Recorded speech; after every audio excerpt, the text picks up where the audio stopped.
center is Pete Pichaske. He's a former reporter and also neighbor here in University Park, and wrote for the PG Journal and the Montgomery Journal, among a number of other papers.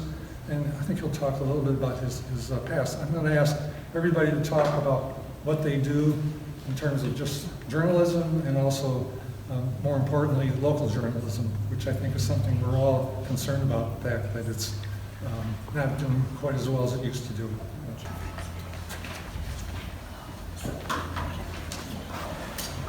Good afternoon, first of all, and thanks for coming. This is indeed a remarkable turnout. I think a little bit of a reunion for me, too. I think I know 3/4 of the people here from one time in my past, and some residents, too, of course. So thanks, we appreciate it. I'd like to start off embellishing my biographical, not embellishing. Explaining my journalism background a little bit. I retired 7 or 8 years ago from I think you call it a modestly successful career in newspapers as a writer and editor. It was noteworthy, I think, for a couple of reasons. The first is that in my 45 or so years, I was never without a job, which was unusual. The second is that I spent virtually my entire career with what you would call community journalism, which is what we're talking about here, the whole career. The third noteworthy aspect is that an incredible number of the newspapers I worked for, most of them, no longer exist.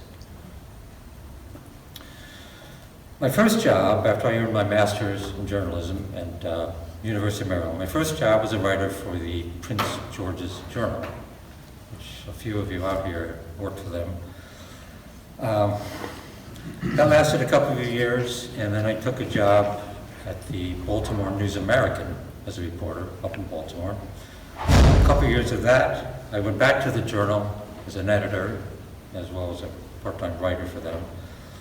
A couple years after that, I wound up working in Washington, D.C., covering Congress for a couple of newspapers. I worked at the National Press Club, where the Honolulu Star Bulletin was one, and the Hope Star out of Hope, Arkansas. This, of course, is when Bill Clinton was president. But it was really local journalism.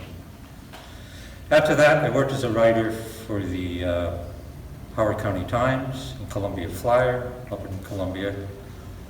I followed that with a stint as assistant editor and then editor for the Laurel Leader. A couple of my former bosses and partners are here from that. And they're still involved in journalism up in Laurel, to their credit.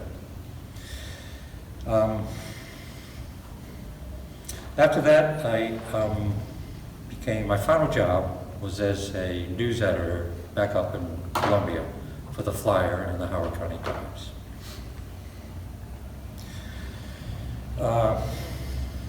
I never set out to become a local news person, but I am glad that it worked out that way, because I really believe, I've come to believe, that this is the type of news, this type of news is as important and consequential for the average person as not all national or international news, but most international news.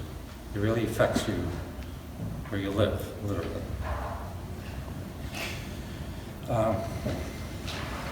Now for the bad news. One of the reasons I moved around so much in my career, probably the main reason, is that the newspapers I was working for either stopped publishing when I was there, or in more cases, were in danger of not publishing. They just disappeared. The list of them, the ones I worked for, is long. Both the Prince George's and Montgomery Journal, the Honolulu and Hope newspapers, the News American, which was the first to fall decades ago. And now I hear the Laurel Leader does not exist in its former life. That to me is sad. It's sad for me as a newspaper person and as somebody who knows their value to readers. I looked up, I had a sense, and I hadn't looked it up, I'm retired, I don't do that anymore. I looked up, Googled around a little bit to find out some context for this. And I found a report that just came out a few weeks ago from the folks at, what school was it? Northwestern University. They've been studying this for years. And the news is not particularly good. There's some good news, which they say, with the way they put it in their report. Philanthropists committed to major funding to support local news last year. Public officials at the national and state levels considered programs to address digital and journalistic inequalities.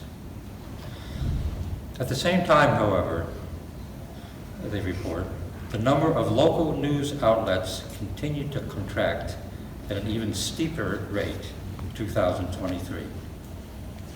On the current trajectory, by the end of next year, which is this year, the country will have lost a third of its newspapers since 2005.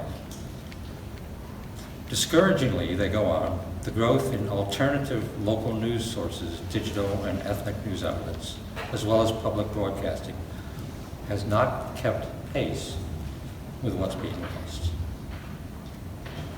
I'm retired, I have no answer to this problem, but I know there are a couple people here who are working on it, and I'm guessing we'll be able to address it better than I can.